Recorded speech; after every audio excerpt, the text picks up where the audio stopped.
तर डुडी साहेब, आमची सगळ्यांची विनंती आहे की या जनसुनावणीच्या संदर्भामध्ये अनेक मतमतांतर आहेत, अनेक शंका आहेत.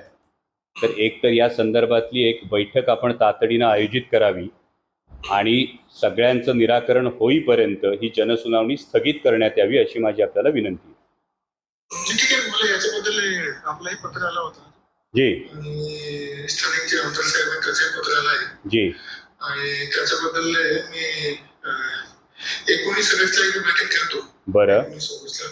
तर त्याच्यामध्ये आपण सर्व जे अधिकारी आहे याच्याशी निगडीत बर एमपीसीबी, इरिगेशन डिपार्टमेंट, सर्व डिपार्टमेंटच्या लोकांना बोलून घेतो.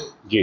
त्या मीटिंगमध्ये आपल्यालाही आमची विनंती करतील की आपण उपस्थित राहा. स्थानिक जे आमदार आहे, आमदार साहेब, त्यांना बोलून घेऊ आणि जे गाव प्रभावित होत आहेत म्हणजे असे तर सर्व लोक येतील आणि मग मीटिंगचे काही आउटकम मिळणार नाही.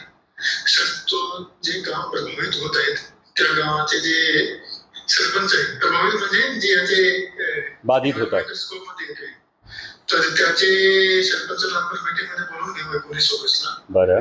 आणि तेव्हापर्यंत लोकांना, कारण काही जे मला एवढं समजलं त्याच्यामध्ये असं झालं की लोकांच्या मनामध्ये काही संभ्रम निर्माण झालेले आहेत. होय. प्रोजेक्टबद्दलची परिपूर्ण माहिती नसल्यामुळे. होय. तर ते लोकांना परिपूर्ण माहिती देणे आवश्यक आहे. तर ते 19 ऑगस्टला आपण सर्व एकत्रित बसून त्याची माहिती लोकांसमोर आपण मांडूया. अगदी. आणि तुम्ही सर्व लोकांची जी मागणी आलेली आहे त्याचा मान ठेवून आम्ही जे 21 ऑगस्टची जी हिअरिंग आहे ते आम्ही पोस्टपोन करतो. धन्यवाद. त्याच्यानंतर आणि सर्व लोकांचे शंकांचं निराकरण झाल्यानंतरच या संदर्भातला पुढचं पाऊल टाका. धन्यवाद जिल्हाधिकारी महोदय. धन्यवाद. या संदर्भात जिल्हाधिकारी महोदय, सगळे संबंधित खात्याचे लोक, आपले लोकप्रतिनिधी, बाधित गावांचे सरपंच याची एक बैठक आयोजित करतात आणि आत्ता जी 21 तारखेला जनसुनावणी होणार होती त्याचा थोड्याच वेळात ते आदेश काढतील की ही 21 तारखेला होणारी जनसुनावणी ही आता स्थगित करण्यात आलेली आहे. मला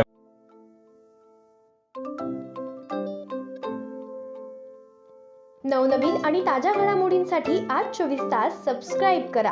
त्याचबरोबर बेल आयकॉनवर क्लिक करा आणि मिळवा आमच्या बातम्यांच्या नोटिफिकेशन्स. तसेच आज 24 तासची प्रत्येक बातमी आपल्याला कशी वाटली हे कळवा. लाईक करून, कमेंट करून आणि आमच्या बातम्या शेअर सुद्धा करा.